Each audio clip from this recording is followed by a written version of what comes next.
Տիկին Հակոբյան, ես ուզում էի հարցնել երեկվա Ալիևի հայտարարությունների հետ կապված, նախ դուք ինչպես եք գնահատում իր հայտարարությունները եւ ինչու Հայաստանի վարչապետը չի արձագանքում, երբ որ Ալիևը օրինակ հայտարարում է, որ սեպարատիստներին են ճնշել եւ սեպարատիստների հարցերն են, այսպես ասենք, լուծել եւ այդպիսով նաեւ Ադրբեջանի տարածքային ամբողջականությունը վերականգնել։ Գիտեք, որ մենք հյուրընկալել էինք գագաթնաժողովը, այսինքն մենք հյուրընկալ կողմ էինք։ Եվրոպայի խորհրդարանի նախագահը Ռոբերտա Մեցոլան հնարավորություն ունեցավ արձագանքելու, անդրադառնալու հայտարարությանը եւ եթե կարիք տեսնեինք, այդ պահին արձագանք կլիներ կամ հետագայում եթե կարիք ունենանք, կարձագանքենք, բայց արձագանքը խորհրդարանի նախագահի կողմից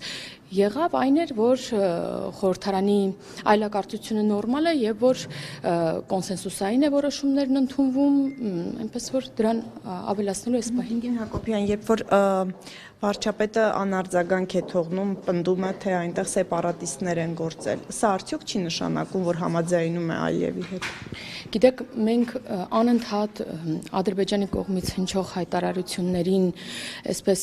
բուլինգի ենթարկելով Հայաստանի Հանրապետությանը, թե արձագանք եք կամ ժամանակին էլ հիշում եք, որ ոչ վաղ անցյալում պարբերաբար կրակոցներ կային ադրբեջանական կողմից, էլի բուլինգի էր ենթարկվում Հայաստանի Հանրապետությունը, թե արձագանք եք, նույն կերպ գործեք, բայց մենք մշտապես հայտարարում ենք, որ մենք ունենք նպատակ եւ օրակարգ եւ մենք մեր օրակարգով առաջ ենք շարժվում եւ ոչ ոք չի ասել, որ այս ընթացքը հեշտ է լինելու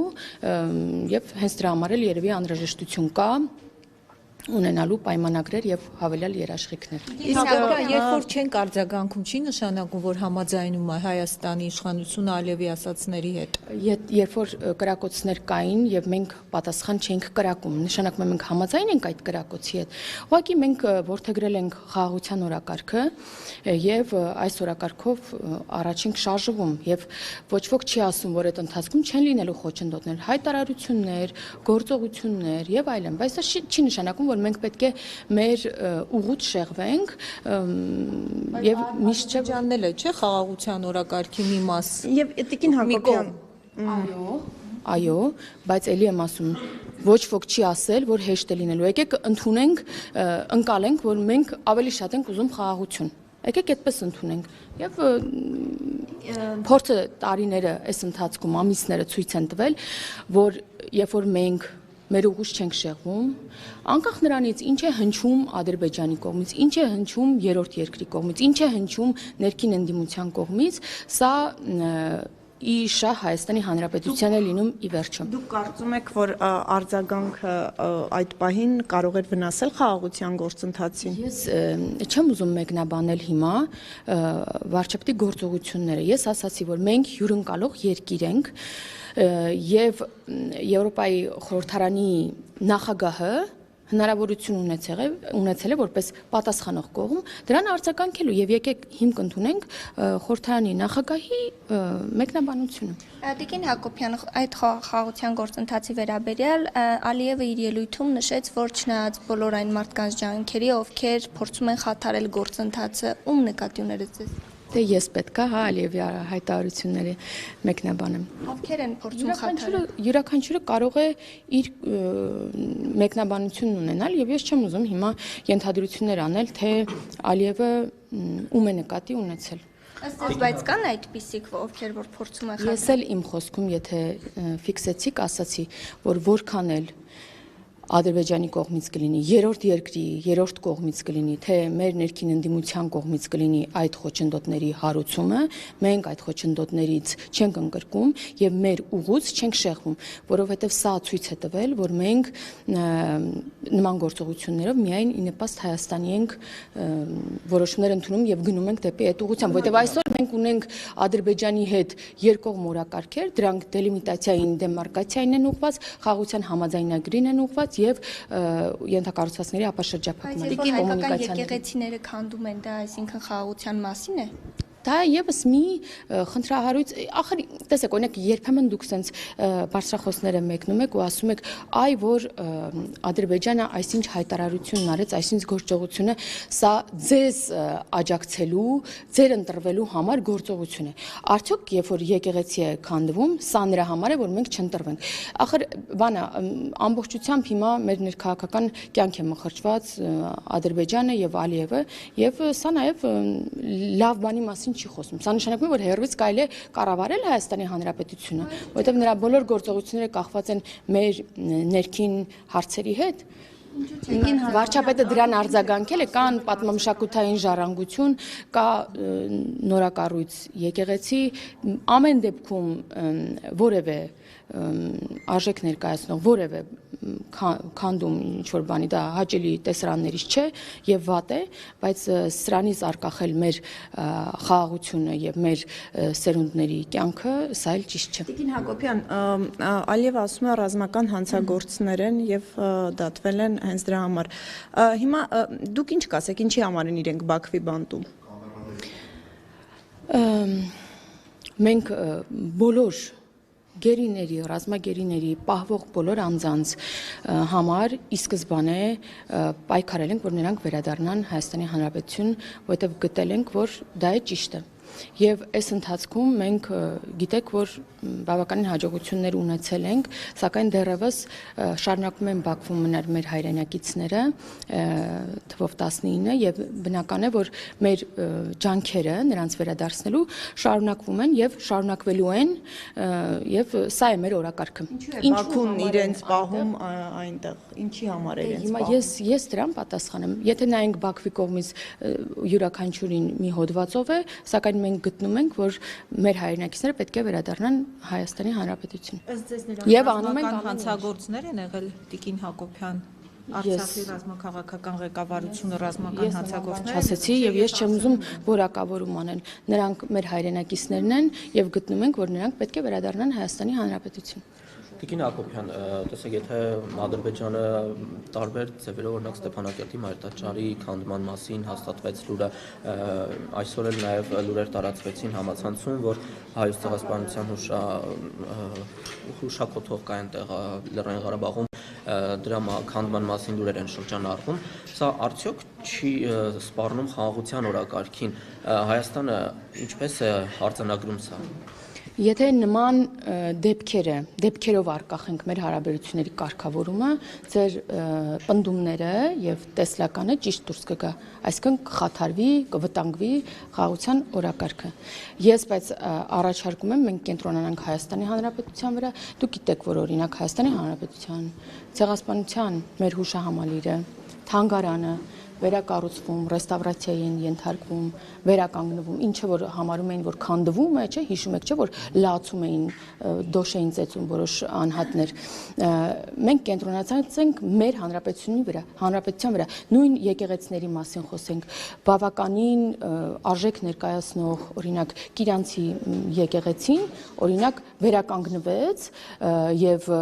դրա համար գումար հատկացվեց պետբյուջեից, վարչապետի որոշմամբ եւ մենք օրերս ներկա եղանք վերահսկողությանը եկեղեցու։ Այսինքն մենք գտնում ենք, որ մենք պետք է կենտրոնանանք Հայաստանի Հանրապետության վրա։ Հիմա շատ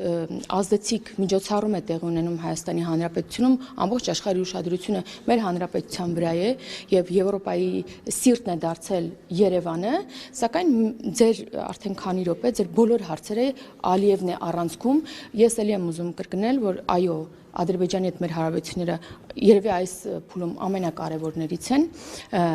եւ պետք է կենտրոնանալ մեր, ինչպես ասացի, համատեղ օրակարգի վրա։ Դա է դելիմիտացիա, դեմարկացիա, կոմունիկացիաների ապաշրջափակում եւ խաղաղության օրակարգ։ Տեսեք, եթե դուք ասում եք, որ օրինակ Հայաստանի վրա են կենտրոնանում, աշխարհի տարբեր երկրներում կա հայկական մշակութային ժառանգություն։ Եթե ինչ-որ մի օր X երկրի ներկայացուցիչները փորձեն քանդել օրինակ ինչ-որ մի երկրում, ոչ Ադրբեջանի կամ Թուրքիայի, հայկական եկեղեցի, այս դեպքում էլի Հայաստանը պիտի լռի։ Ժողովուրդ, վարչապետն էլ հնարավորություն ունեցել է ձեր բոլոր լրատվամիջոցներին այս հարցը պարզաբանել։ Հիմա նորից հարցնում եք, որ ես նորից նույն բանն ասեմ, կա պատմամշակութային ժառանգություն եւ կան կառույցներ նոր կառուցված։ Սրանք պատկերացրեք տարբեր արժեքներ են։ Պատմամշակութային ժառանգությունը մի քիչ այլ կարգավորում ունի։ Բայց այնտեղ 18-րդ, 19-րդ դարի բաներ են քանդվել Տիկին Հակոբյան Արցախում։ Ցավալի է եւ այնպես չէ, որ այս ընթացքում նման դեպքերը չեն արժանացել որևէ գնահատականի կամ համապատասխան միջազգային մարմիններում չի բարձրացանվել խնդիրը։ Դա խաղաղություն գնացող պետության ծերագիր է։ Խաղաղություն գնացող պետության ձեռագիր է, օրինակ խաղաղության երկխոսությունը, խաղաղության համաձայնագրի նախաստորագրումը, կոմունիկացիաների ապաշրջափակման շուրջ